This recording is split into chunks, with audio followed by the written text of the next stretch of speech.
I'm going to pretend that you're all just sitting in my living room and we'll have a little chat. Um, and I want to cover a bunch of stuff if I possibly can. I want to tell you what I'm going to tell you and then tell you about it. And then afterwards, I'm going to tell you what I told you. And I'm going to throw in a little surprise today as well. Um, I'm going to warn you in advance that my message today is challenging. It's not challenging to grasp, it's not challenging to embrace, it's challenging to get it so deeply into your head that it can replace what's already in there. All right. So I'm telling you up front that even while you're patting yourself on the back, shaking your head, going, yes, I understand this is all basic stuff. At the end of the class, when I ask you to tell me what I just said, you won't get it. You won't get it right. The chances are you won't get it yet because we're all dealing with a problem. And the problem is that we have been told something so many times that it's become knee-jerk reaction to give that answer over and over and over. It's if you've ever seen that old thing where they say, what do kittens drink and they drink milk, and what do babies drink and they drink milk, and what do puppies drink and they drink milk, and then somebody says, what do cows drink, and people will say milk. You're just so used to saying milk as the answer that you even say milk for cows, but cows don't drink milk. Cows drink water. Calves drink milk. But we stop thinking. It's sort of the way that you find yourself driving down the road somewhere that you've always gone before, and then suddenly realize that you were on automatic and that's not where you were going today. You were actually going somewhere else. And we sometimes are just such creatures of habit. I don't know. It's not a magic trick. It's just to make us aware of how deeply ingrained our training is. And the training is like this. The training is that all the media, the television, the radio, the newspapers, the whatever, the internet, that all the media, all the stories, not only the medical model, not only the alternative medical model, not just in the raw movement and outside of it, but literally all the stories that we hear are telling us the same untruth. They're telling us that the word more equals better in the world of nutrition. They're telling us that the most equals the best in the world of nutrition. And in light of the fact that we know that this is not true, we still buy into it because we've heard it so often. How can I demonstrate that you know that this isn't true? Well, if you've ever had blood work done or seen anyone else's blood work or had nutritional assays done, we know that you don't want to have too much of anything and you don't want to have too little of anything. We know that what we're really looking for when we go shopping for shoes are shoes that fit us. We don't want shoes that are too big, even if they're on sale. And we don't want shoes that are too small, even if they're free. We learned this as 4-year-olds or 3-year-olds when your mama told you the story about Goldilocks. Hence, I call 80-10-10 a very, very basic form of Goldilocks nutrition. This is not the way I learned nutrition in school. I learned, like everybody else, about individual nutrients, not about foods.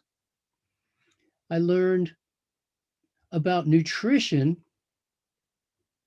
standards that were formed by looking at what the average person eats and then doing an assay of their food to find out what nutrients were in their food. Well, I'm not really convinced for any reason that I want to have the same nutrition as the average person eating the average food. That doesn't really work for me. That's not what I'm looking for. I don't want to rise or fall to their standards because I don't think their standards are all that great. I don't think that their standards for cholesterol or calcium or probably any other nutrient really represent the high end numbers, if you will, the high end range that we would see amongst the healthiest people in the world. Instead, what we see is that the numbers are made up based on people who go to doctors and have their blood work done. And then we take a lot of those people. But when you're feeling phenomenal, you don't go to doctors. When you're feeling great, we never go to the doctor. We only go to the doctor when we're feeling sick.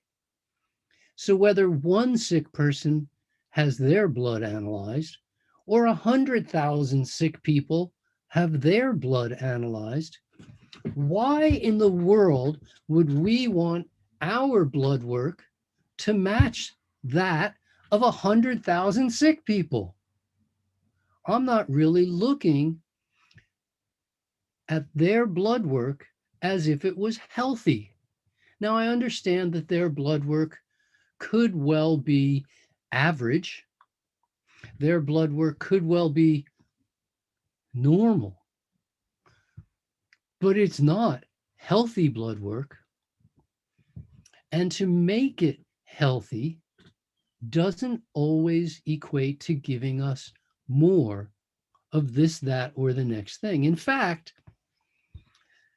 according to most of the doctors, at least the ones I've heard, but I'd say about 95% of all doctors, they look at nutrition and tell us that in almost every instance, with very few exceptions,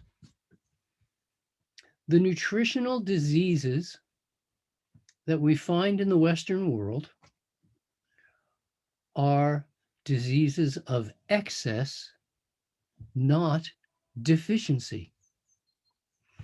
And yet we focus so much on deficiency. We don't see any nutrients in the store.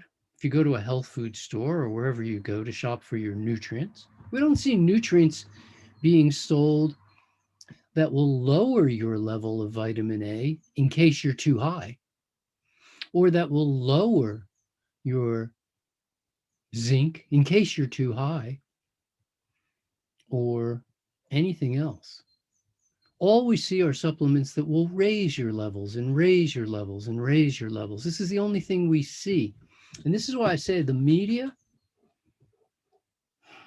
tells us a story over and over and over about adding more in when more isn't always the correct answer. We know, for example, that on average, people in the Western world eat way too much fat.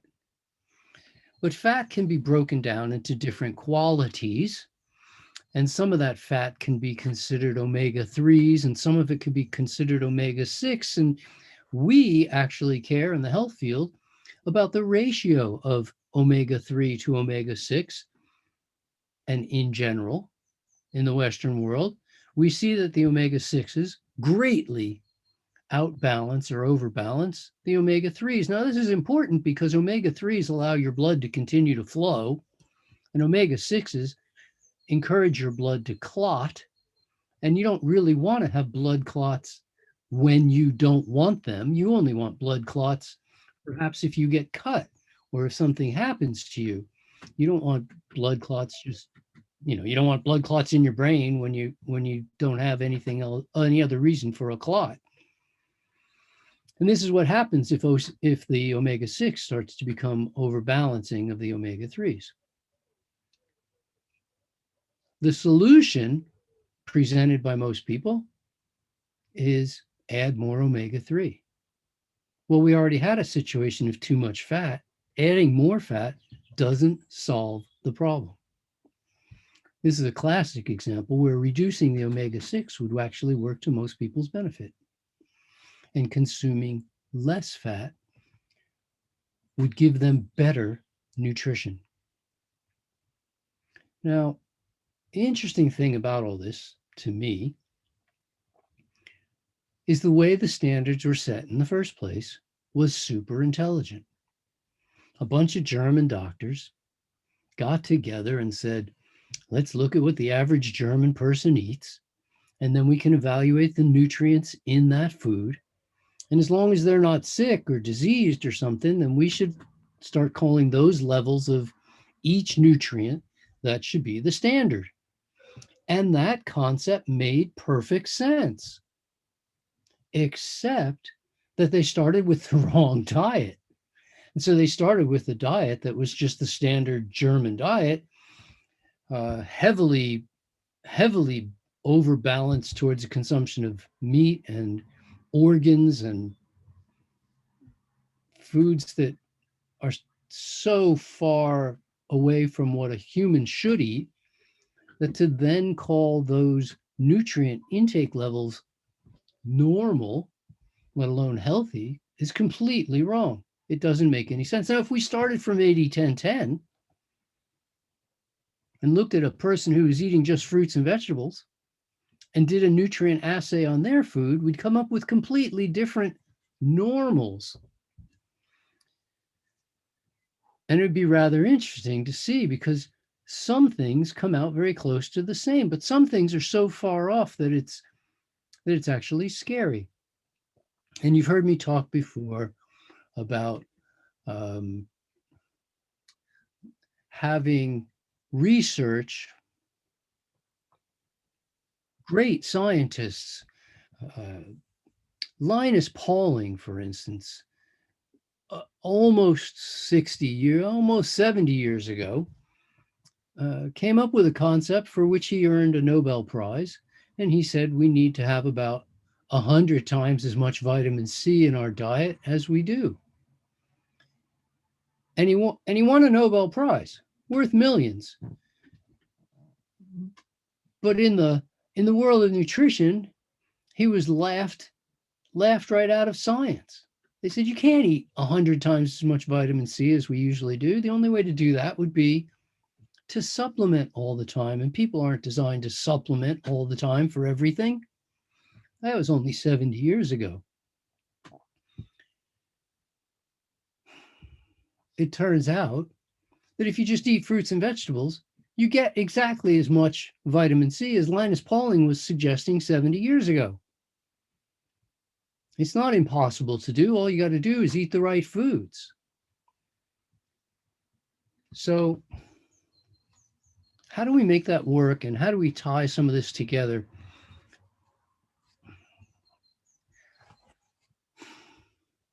We're looking at Goldilocks. We're looking at an idea that if we eat the appropriate foods, then the nutrition will fall into place. Now, that was a theory until I did all the math for all the foods and made it quite obvious that, in fact, this is the truth. I mean, you only have to do same math problem a couple of hundred times and get the same answer a couple of hundred times until you start believing that that's going to be the result every time.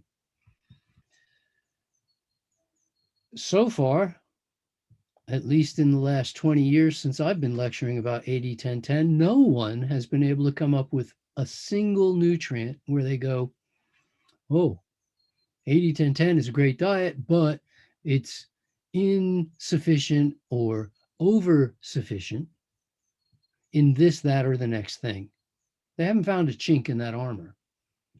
But let's look at this insufficient, over sufficient issue again. I invite anyone to grab their phone or grab their computer and go look up the definition of malnourished. And what you'll find is that the definition of malnourished is not what we think. It's got nothing to do specifically with deficiency, but rather malnourished means that either you have an excess of a certain nutrient, a deficiency of a certain nutrient, or an imbalance of one nutrient to another. So if you take a whole bunch of B12, but you don't take the other B vitamins with it, you can easily create that imbalance situation of too much B12, which would be defined as malnutrition, excess B12. If you take zinc or A or whatever, the same thing can happen because almost every nutrient interacts with at least 8 other nutrients as an average, some with 10 or 12 other nutrients on their first line of interaction. But sometimes there's a second line and a third line, and you can easily get 144 and then 1,000 and whatever. And if you have too much of one nutrient, it can throw off its ratio to 1,000 other nutrients, just like if you had too little. But in the world of fruits and vegetables, where these are the foods that provide us with the ideal quantities and ratios of nutrients, the likelihood of experiencing excess or deficiency goes down the more fruits and vegetables we eat, or the more fruits and vegetables make up the bulk and eventually total of our diet. Which brings me to a fascinating concept that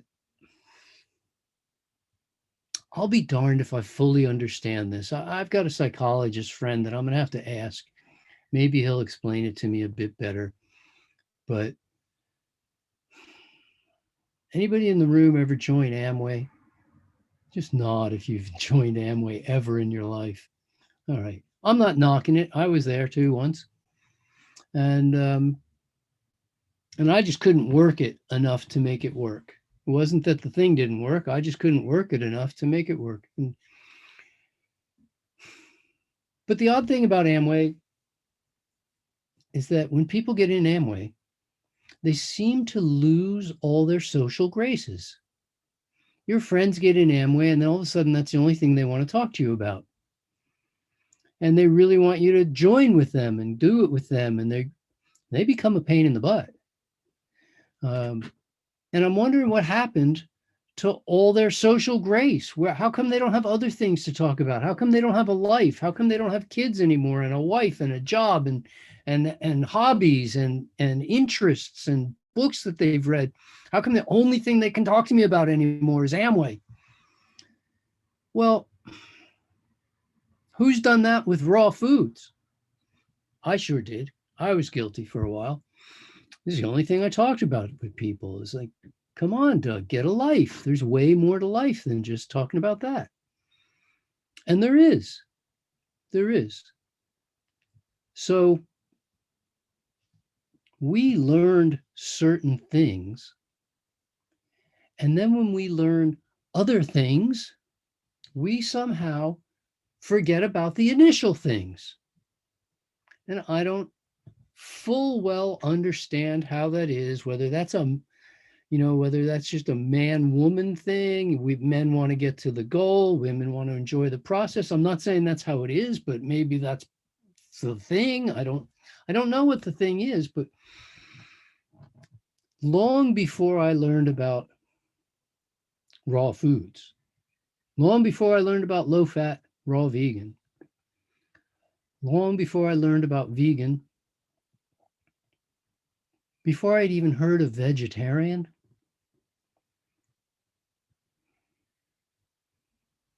I was a teenager,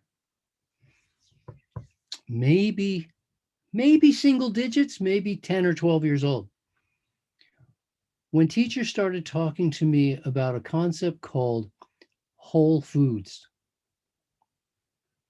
Have you ever heard of whole foods? Whole foods are good for us. Whole foods are better for us than fractured foods, refined foods. I find it fascinating that we lose sight of this reality when we get into any new diet, into every new diet, over and over, to the point where the people in macrobiotics are asking the vegetarians, where do you get your protein? And the people on mainstream diet are asking the macrobiotics, where do you get your protein? And the vegetarians are asking the vegans, where do you get your protein? And the vegans are asking the raw fooders, where do you get your protein? I'm going like, but didn't we cover this in Whole Foods a long, long time ago? We already decided like the not only was the protein issue not an issue, but that it really wasn't even worthy of contention or consideration. Whole Foods is like to me a major cornerstone of eating really, really well.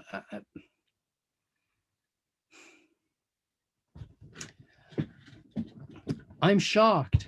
I'm literally shocked at the number of people I meet who tell me that whole foods are super important, but then they don't eat whole foods. I'm shocked by the number of times that people have asked me, where do I get my protein? While they're pouring oil on their salad. Now, there's no protein in oil, but there's a whole lot of calories.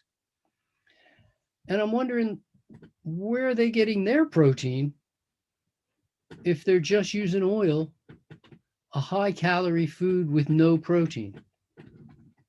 A fractured food. It's not a whole food. There's no oil plants out there in the world. You can't find oil all by itself.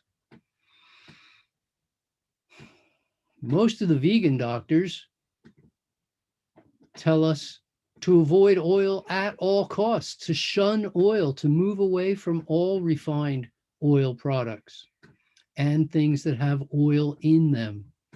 And I have to really wonder when I start seeing doctors promoting oil or oil-rich products. What happened to whole foods? Wasn't that the cornerstone? When people start sending me in the direction of supplements, I wonder what happened to whole foods? Because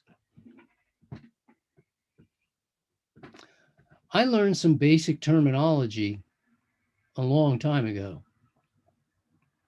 And some of that basic terminology, which included whole foods, also included conversations about people who use drugs. People who use injectable drugs are often called junkies. And the stuff they inject is often referred to as junk. Now, I'm not saying we're junkies and we're not injecting junk, but I'm sure watching a lot of people ingest junk. And I know it's just playing with words, right? It's just, but people inject junk in order to forget about their pain, whatever their pain might be. And I'm wondering if that's why people ingest junk as well. When we eat food in order to forget our problems, we call that comfort food. But none of those comfort foods actually comfort us. They create problems for us. I kept track in my practice of the first 100 people who came to me with stomach pains. 98 of them had had pizza the night before. I asked every one of my clients, do you think it was the pizza? And they go, no, I don't think it was the pizza. I go, well, let's do an experiment. How about if we skip lunch today? And then for dinner tonight, you have that same pizza again tonight. And they go, no, no, no, it was the pizza. I'm not doing it again. I'm here because I hurt so badly that I had to come to the doctor. I go, okay. But we're eating junk and we're kind of proud of it. There's no life before coffee. I'm a chocoholic. We see all the t-shirts. I'm amazed that people would actually proudly eat junk. I don't know what it says about their self-esteem or what it says about their personal levels of respect or their desires to be self-constructive.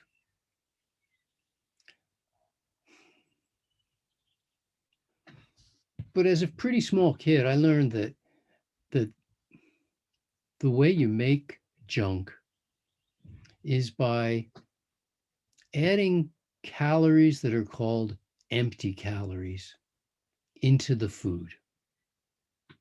I find this interesting. If we strip all the nutrients, the vitamins and the minerals and the enzymes and the coenzymes and the antioxidants and the phytonutrients and even the water and the fiber, if we strip all the nutrients from the calories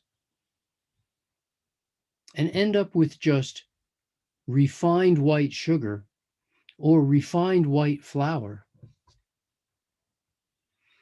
the calories from that when we eat it are called empty calories.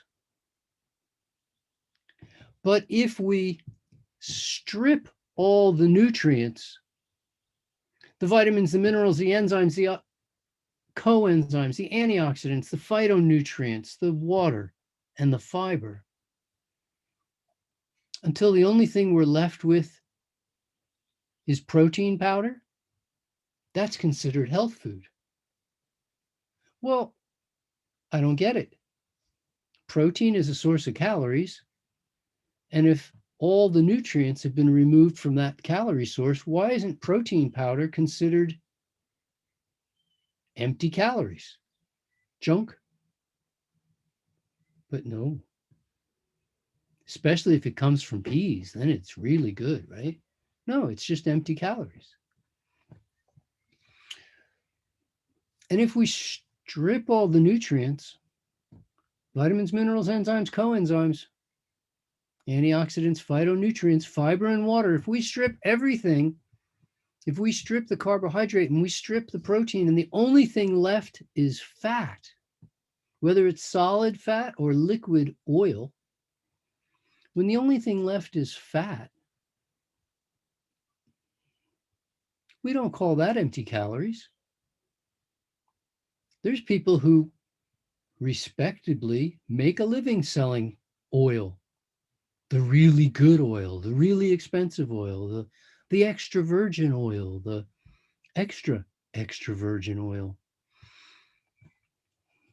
the oil that has to be kept refrigerated until you use it because it's so volatile that it will go off if you don't keep it refrigerated. It will turn rancid. And I can only wonder what happens to that oil after we consume it. And it goes into our stomach where it's 100 degrees. No more refrigeration. It's 100 degrees. It's dark, it's wet, and it's 100 degrees. Doesn't the oil go rancid in our stomach, just like it would on the shelf? 100 degrees is 100 degrees. That's pretty warm. Stuff goes off quickly at 100 degrees. We know how fast stuff goes off because the oils and the fats and the proteins in a wide variety of animal food products indeed go off in our digestive tracts. And all you have to do is walk into an airport bathroom. I mean, they ate the food 12 or 24 or 36 hours ago. It obviously rotted because it sure smelled like something died. And it was inside their gut. And we don't see, and I don't have to name products like Udo's or whoever it is that sells the extra special good oil. If it's inside your gut at 100 degrees, it's going rancid quickly. And it was stripped of all of its essential related nutrients, making it empty calories. And if we could live on oil, protein powder, and sugar, people would try it. For sure, somebody would try it, but you can't. It doesn't work. These are empty calories, and we don't do well on empty calories. We do our best on whole food. We do our absolute best on whole food. So what we learned by having our blood work done was that we don't want too much of something. We don't want too little of something. We want to have the Goldilocks just right amount. And we want to get our nutrition from whole food, because when our food is consumed as whole food, we actually take in the nutrients in the quantities and ratios designed for our optimum health. It's our natural food. We don't have to be nutritionists. We don't have to run the numbers.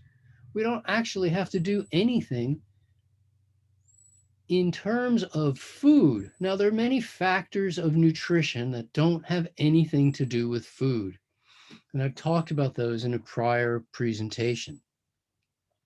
But of the factors that do have to do with food, we're going to get our nutrients in the proper ratios and the proper quantities when we're eating fruits and vegetables. Whole foods is a critical factor to hold on to.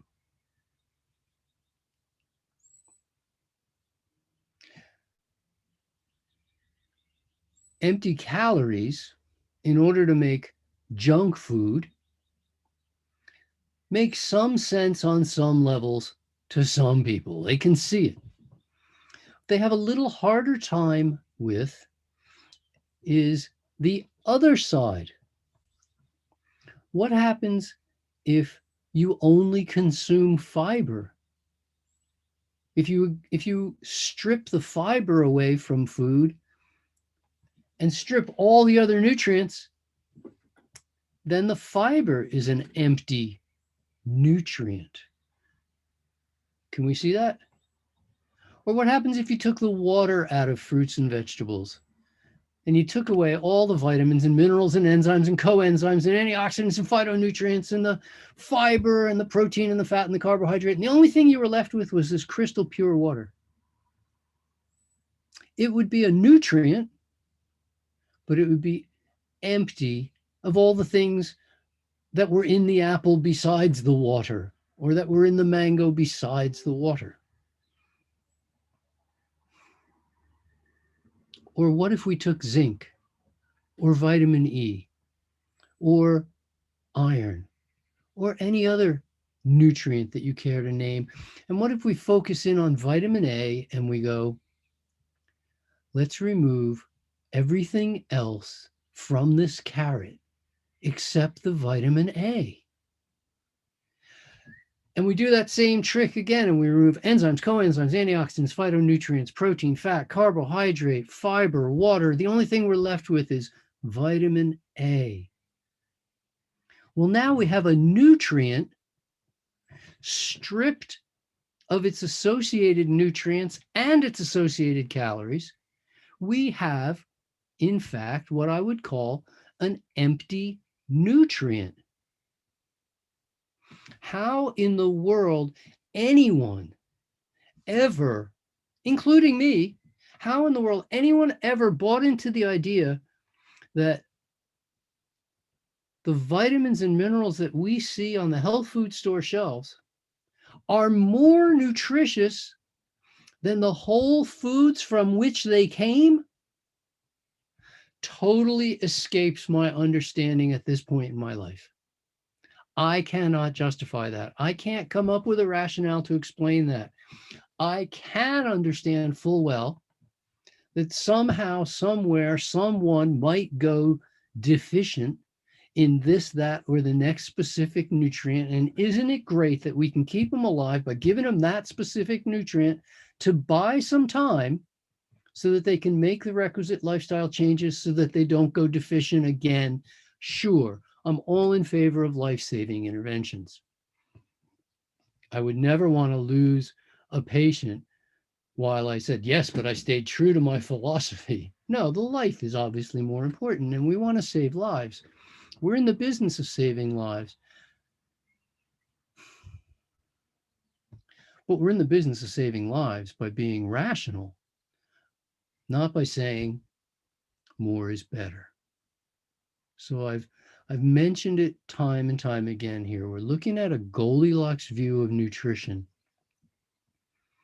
We're looking at an idea of things that we're all guilty of at some time or another, if not still now, of concepts that we upheld as if they were truth, when in fact, supplements are only their name. The word supplement is well chosen. If I ask you a question, and I'll pick on Brian, I can see him there. Brian, if I say to you the word baseball, do you think of noun or verb? I tend to think of noun, I think. Okay, so it's a noun. But also baseball is a game, right? It's like, it could be a verb. He played baseball. Although played was probably the verb in that sentence, but baseball could be used as a verb, and there's many things that could be noun or verb. Sting, somebody's name, but it's also something a wasp does. So my name too. And if I ask you all to, in your head, distinguish between noun and verb, when I say the word supplement, which do you think of when I say supplement? Most people think verb. They go, oh, I supplement my diet. What does a supplement do? We think of a supplement and the action that a supplement might do. How many people would say that a supplement supplements? It's an easy thing to fall into. It's a well-named little bit of marketing, because in fact, what we're looking at is an isolated substance, a refined substance, a fraction of a food. It can't be, by definition, it cannot be more nutritious than the food from which it came. The parts are never more nutritious than the whole. If you're on a diet of fruits and vegetables and you take a supplement, that supplement has to, by definition, be less nutritious than the food you were eating. At that point, what does the supplement do to your nutrition? It does not supplement it. It actually detriments your diet. It functions as a detriment. It's a deterrent. It's a lesser nutrition factor. I don't know if that's confusing or not, but let me try and create a little more clarity. If we have a crystal white powder, we don't have to name it. You can all think whatever you want. We have this crystal white powder. We're down in South Florida. We got crystal white powder.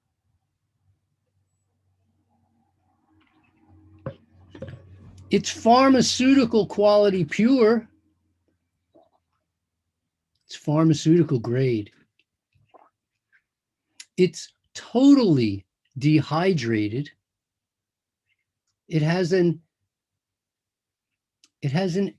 endless shelf life.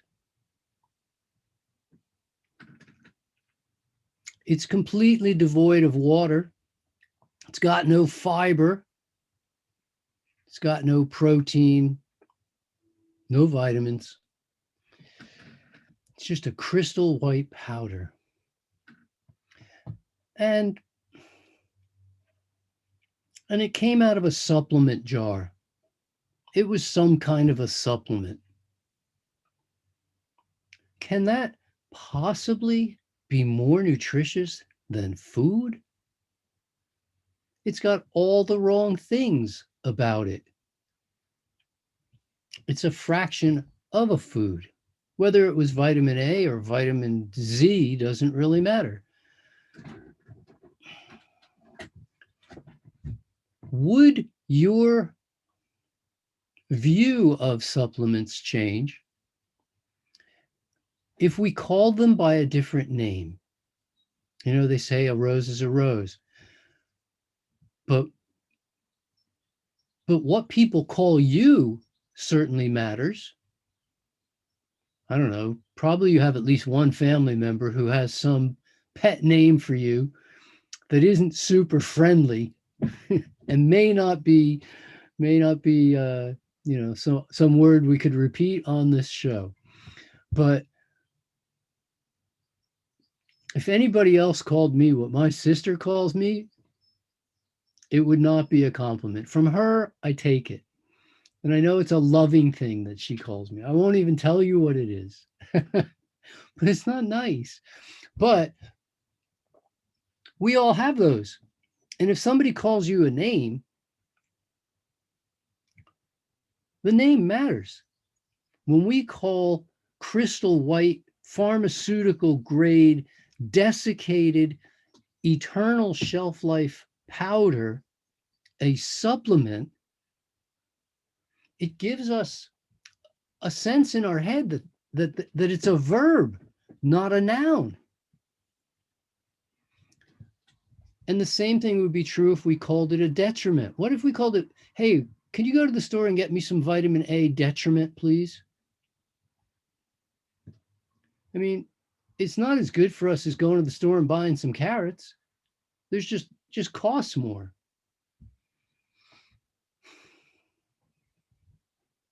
When you get excited about raw food, or you get excited about 80-10-10, low fat, raw, vegan, you start thinking, man, oh man, I really want this to come together. There's a lot of rethink, and it's not just raw food. Whole food, fresh food, ripe, raw, organic food. It's not that one of those parts is more important than the other part. All the parts are important. It's no different than a bicycle.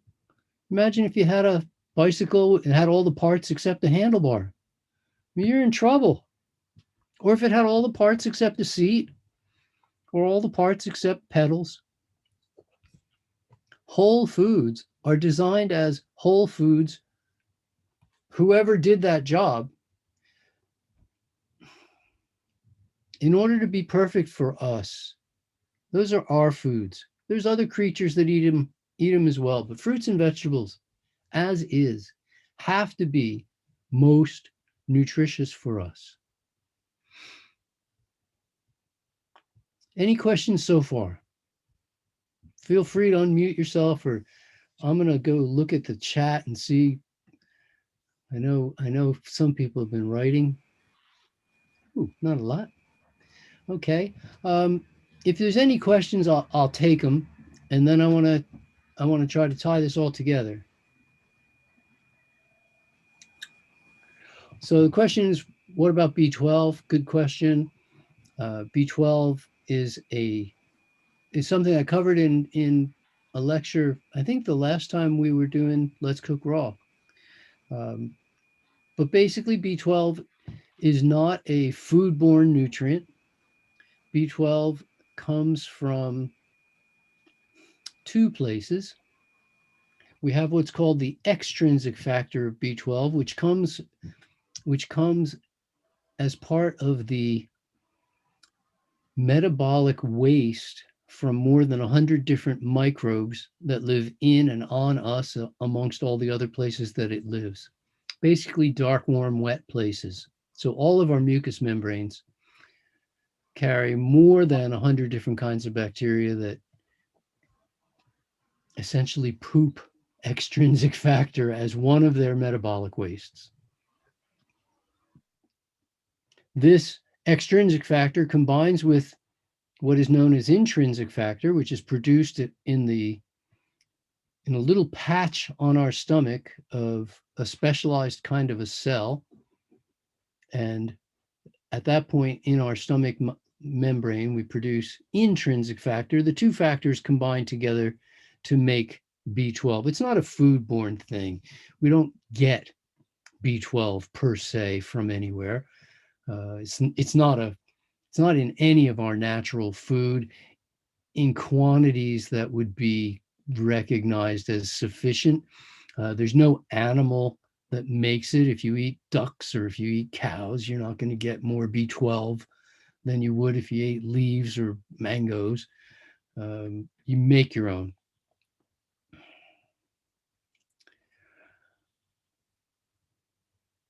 If you want a lot of B12, kiss people. I mean, the membranes that are mucous membranes, the highest source of B12 in our body is in our excrement. I'm not suggesting that we eat excrement because we don't need that much B12. We just need enough B12. You don't need more than enough. What about iodine? It gets crowded out by fluoride. Well, I'm not recommending drinking fluoridated water. That would solve the problem right there. You certainly get plenty of iodine in food as long as the source of your food is someplace that was once under the ocean. There are several places in the world that apparently either never were under the ocean, or if they were under the ocean, it was so long ago that there's no more iodine in the soil. But I think it was the primary. What happens is, for instance, Michigan and the states immediately next to Michigan were under an ice pack. They were under fresh water, and they weren't under seawater. So if all of your food came from Michigan, which is highly unlikely, but if all of your food came from Michigan, it would be possible to go low in iodine. There are other places like that in the world, 2 or 3, I believe, other places in the world that were never under salt water, and so there's no iodine in the soil, hence there's no iodine in the fruits and vegetables that come out of that soil. The likelihood in today's world, 500 years ago, sure, that was sure possible. Before trucks were bringing food from everywhere and planes or boats and whatever. But now that our food, I mean, the world is our playground as far as where does your food come from. This just isn't an issue.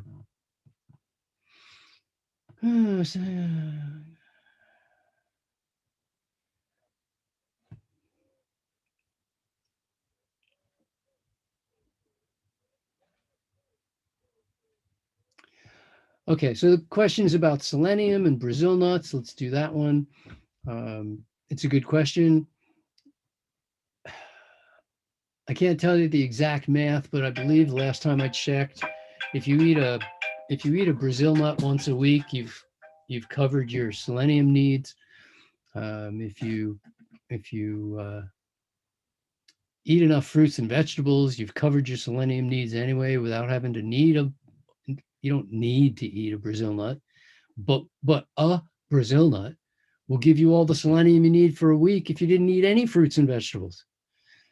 It's not really in very short supply, selenium, but you don't have to eat Brazil nuts in order to get it. You certainly can find selenium in acceptable quantities in most of our fruits and vegetables, if not all of them.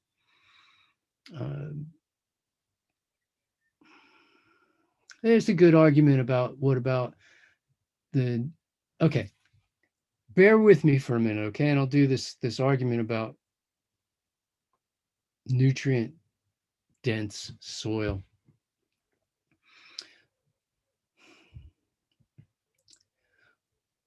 When I lived in South Florida, I lived on an island. It was made out of coral rock. The coral rock is mainly calcium. There was no potassium in the soil. When I planted bananas in that soil, I grew beautiful banana plants. But the plants made no bananas because bananas need potassium. There's no such thing as a low potassium banana. That doesn't happen. Instead, the plant just doesn't make bananas. And so I added potassium to my soil, and then the plant could pick and choose what it needed from that. And actually, the microbes do the job, but I could end up with bananas coming off of my banana plants because there was enough potassium in the soil that wasn't the limiting factor. But as we mentioned, in Michigan, there's no iodine in the soil, and you can grow tomatoes in Michigan, and they will have little or no iodine because iodine isn't necessary for a tomato plant to make tomatoes. But the nutrients that are essential, if they're not in the soil, then the tomato plant will grow well, but it won't make tomatoes. So for instance, tomato plants need potassium. If you try to grow tomatoes in a potassium-free environment, the plants will do fine, but they won't make tomatoes because there's no such thing as a low potassium tomato. It's just got to be there. So the idea that modern agriculture produces less nutrient dense produce, well, let's think about that. A, what's your option? Not eat produce? I mean, produce is still your best option. And B, we're not looking for the most nutrient dense produce. We're just looking to eat fruits and vegetables and not have to worry about nutrition any longer. If we're eating fruits and vegetables, we don't really care. But let's think about it a little more. What does that mean, less nutrient dense produce? What is the argument? Because there's two arguments and they get confused into each other. One argument is that because of the Dust Bowl and some of the other things that have gone on out west, we lost most of our topsoil. And that's true. In California, topsoil that used to be 12 feet thick is now only a foot thick. Have you ever grown tomatoes? Have you ever grown vegetables? They don't need a foot thick soil. You can grow them in a pot that's 6 inches deep. They don't really care if it's 12 feet of soil, or it's like swimming in the ocean. You don't really care whether it's 3 feet deep or 500 feet deep. You're not swimming in those bottom waters. You're just swimming across the top. Anybody who's ever grown vegetables know that their roots don't go deep. The only thing that grows deep roots is fruit or trees. And the trees have deeper roots in order to bring nutrients up to the soil, not to get nutrients from the soil. So if the argument is, yes, we have less topsoil than we used to have, I say, I'm not in favor of that. I think we should be building topsoil. But in reality, if you have enough topsoil to grow food, then you have enough topsoil. The other argument would be, oh no, our topsoil isn't as nutrient rich as it used to be for any number of factors. We've already answered this. If the appropriate nutrients aren't there, the plant won't make food. It can't fruit for us. But B, the solution, we're told, is to get various supplements from supplement companies who grew their special green, whatever it was, that they eventually dried and powdered on nutrient dense soil. And I'm thinking a lot of things at that point. I'm thinking, how do the people who own supplement companies know more about creating nutrient dense soil than farmers? I don't think that they do. I think farmers know how to take care of their soil. They've been doing the same farm for a couple of 100 years. They're still doing it. Anyway, but if in fact people who own nutrient companies know how to have better soil than farmers, how come they're keeping that a secret? The nerve. Why aren't they running seminars all around the world teaching farmers how to have better soil like the nutrient companies do? Well, that even if the nutrient companies did actually know how to make better soil, which I don't believe they do, then they take the produce and they dry it and powder it and sell it to you, last year's produce or produce from the year before or the year before that. You don't even know what year that stuff was harvested. And how could we think for a second, if they actually knew how to make more nutritious food than farmers do, why aren't they growing food and selling us food? There's something very, very wrong.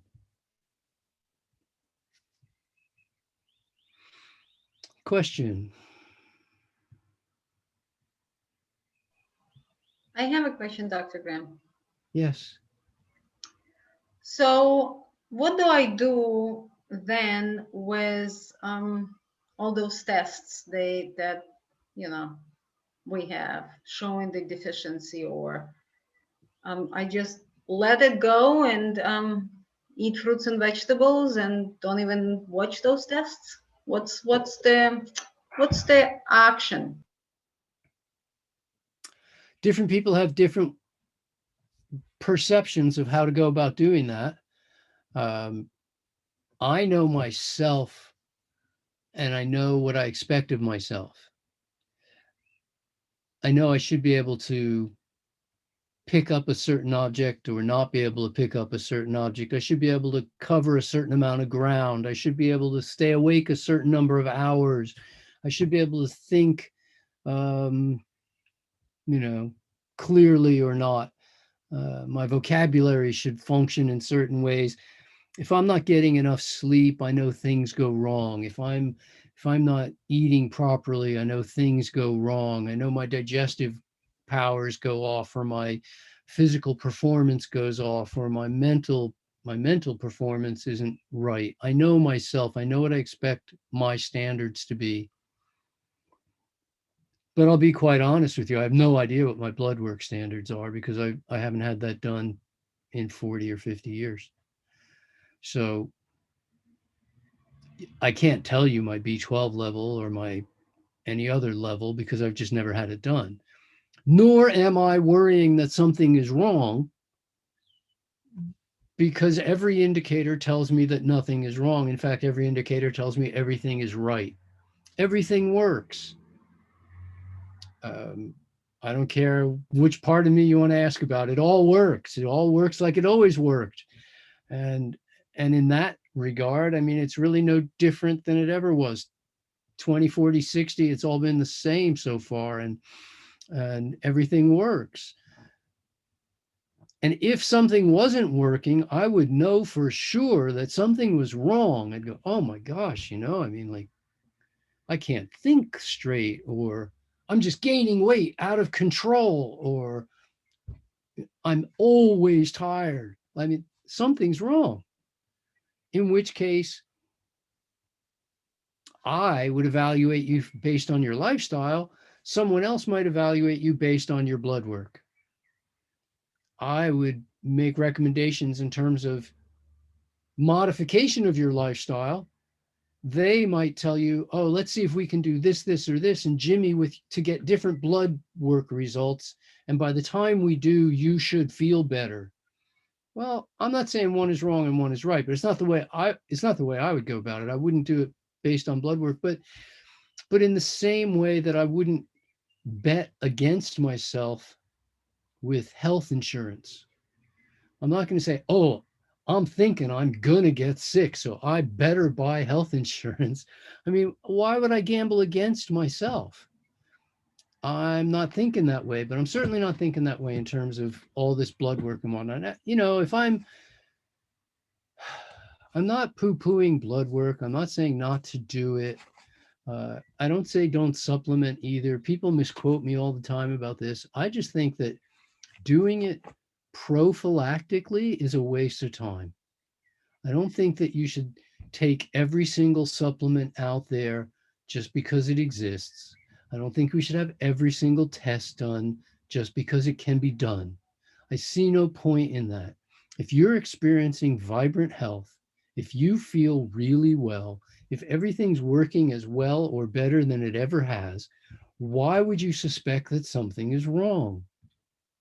I just can't see recommending tests or recommending supplements to people who are doing all the right things. If we're not doing all the right things, then we need to make those modifications in our lifestyle.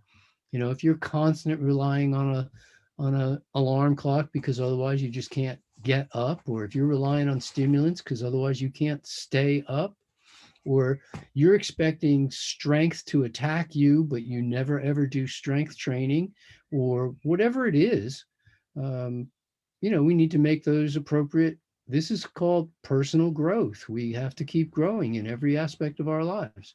If your relationships aren't working, you need to work on your relationships, whether that's with yourself, with your partners, with your, you know, with your business or anything else. So I'm not going to run. Um,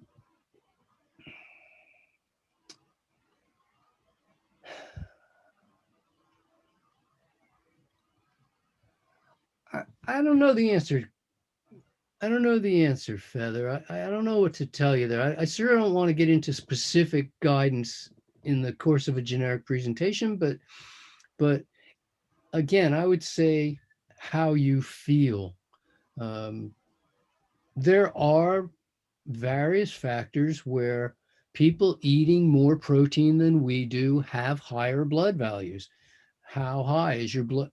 If you look at blood values regularly and you see that yours was 10 and then it was 8 and then it was 6 and then it was 4 and then it was 2 and you weren't feeling all that well, then we have a concern. But if it was 5 and then it was 5 and then it was 5 and then it was 5 and you just feel as energetic as always, and your vessels are doing well and you're healing well and everything's going the way it should, then I'm not convinced that I would be thinking there was a concern. We see the same thing with B12 levels. People very commonly show us B12 levels that are way below what's recommended levels, and we never see anything like B12 deficiency symptoms in these people. I mean, when they're talking about 200 being the bottom, and I'm seeing people who are 75 but they're asymptomatic. I mean, that's a usually when we see people in double digits, they're already experiencing some deficiency symptoms. But lots of people show double digits and no deficiency symptoms whatsoever. Why would we supplement these people?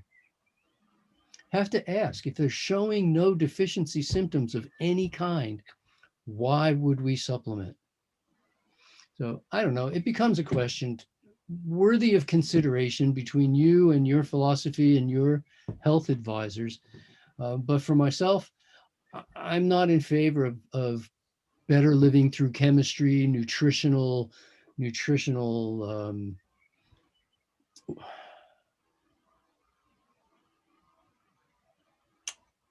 nutritional mumbo jumbo as far as I'm concerned. I would rather rely on food for my nutrition and lifestyle for the factors of nutrition that are not part of food.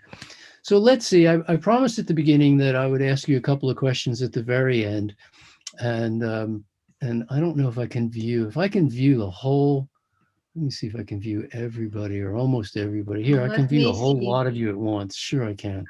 So if I view a whole lot of you at once, and oh, it's nice to see you all smiling faces.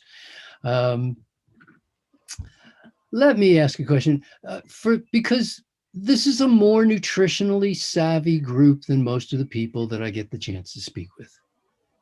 So, does anybody know what they would consider to be the best source of vitamin C? You can shout out. Oh, you have to unmute yourself. Sorry.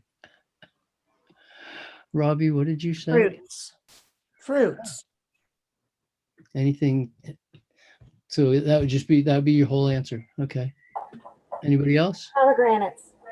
Sorry? Pomegranate. Pomegranates. Okay. And how about our best source of omega-3 fatty acids? Chia seeds. Okay. Chia seeds. And how about potassium? Bananas. Yes. Okay. So Feathers heard me a lot of times. She's known me a long time. And if we recall at the beginning of the lecture, I said, I'm going to ask you some questions at the end and you're going to get all the answers wrong. Thank you. Thank you, Feather. You made me look good today. because the idea was today, when I wrote the outline for this presentation, I wrote Goldilocks Nutrition at the top and the bottom of the outline. And Larissa thought it was an error. I took it out. Okay, but it wasn't an error because we're now back to Goldilocks Nutrition. And how did Goldilocks want her porridge, Carrie? She wanted it just right. She didn't want it too hot. She didn't want it too cold. She didn't want the highest source of vitamin A. She didn't want the lowest source of vitamin A.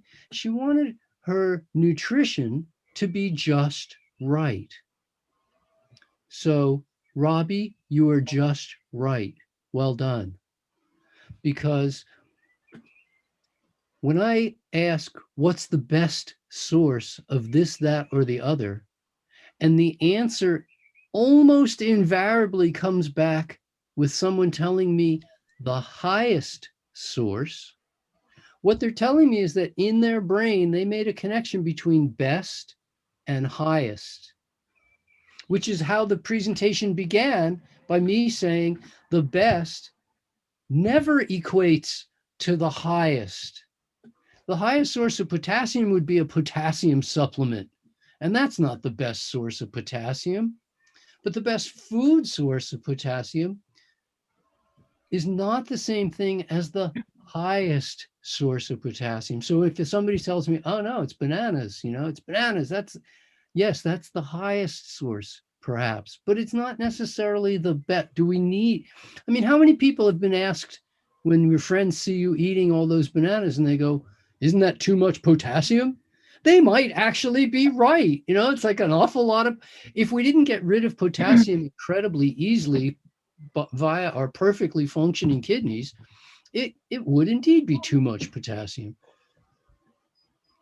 or vitamin A or omega-3. And when people say, chia, and I go, yeah, well, great. It's a high source, but is it really our best source? Probably just fruits and vegetables would give us all of omega-3 we need. And without do we need the highest source? Actually, we covered that earlier. We don't need the highest source in order to try to counteract the 6. What we need to do is reduce the 6 by reducing the overall fats in our diet. So this is the nature of today's talk, that we can manufacture junk food simply by adding empty calories. When you take a bunch of detriments as part of your meal, you're actually reducing the overall nutritional quality of your food, even though we call them supplements. I don't really care what you call them. I don't see them as more nutritious than food. To me, this is an important concept. Whole foods, super, super important. Let's not lose sight of that fact in all of our excited fervor to make the coolest recipes on the planet. We've got everything going for us. We've got color, we've got texture, we've got flavor, we've got all the right things going for us using fruits and vegetables. We've got what everybody else uses for garnish, we use for food. And I mean, they use it for garnish because it's so much eye appeal. We use it for food because it's got all the taste appeal and all the nutritional appeal that their food doesn't have. So, I mean, we really have the best of the best in our excitement to make even better foods. Let's not lose track of the basics. Whole foods. Let's keep that in mind as we're creating. Now, a funny story. I'll close with just a funny little story. There's a man wrote a book about whole foods. Name of the book is Whole, the name of the man. A man I respect very much, Dr. Campbell, T. Colin Campbell. And he's obviously taken lessons from the politicians in our world, because when he wrote his book, I called him up and actually, well, first I called him, but then I wrote him after I called him first and wrote him too. And I said, look, I just need one little piece of query from you, if you will. I said, just between you and me and the walls, would you consider cooked food to still be whole food? Ooh, I mean, like most people shake their head yes. They figure, take a whole cauliflower, steam it, it's still whole food. But it's not. We know that carcinogens have been formed. We know there's mutagens and teratogens and tremerogens and tumorigens. We know there's anti-nutrients. We know it's lost some of its other factors. It's lost antioxidants. It's not the same whole food that it was when it was raw. And other foods change even more. And he thought about it for a while, and he wrote back to me. He said, that would depend on how you define whole, which I thought was a very politically correct answer. He said, certainly cooked foods make up part of the whole, therefore they should be considered whole. I felt like writing back to him saying, if I owed you $1,000 and I gave you one, wouldn't that be part of the whole? Therefore, it should be considered debt paid in full. But I didn't pursue it, but I just thought it was rather interesting to note that even some of our most respected, revered, and often quoted food scientists and doctors have somehow backed themselves into a corner where they have to support their position no matter what. And I'm not knocking them. I mean, heck, I still quote them and still revere them. But I also know that you have to be a fast talker if you're going to try to support calling cooked food whole food, because those two don't equate in any way. You can't really get away with that. It's not whole food any longer. And just because we call it supplement doesn't make it a supplement. So let's be careful about the way we do things. Have a lot of fun. Know that you've got all the nutritional factors working to your benefit when we're eating fruits and vegetables. I'm thrilled you had me here today. I'm looking forward to coming back next month.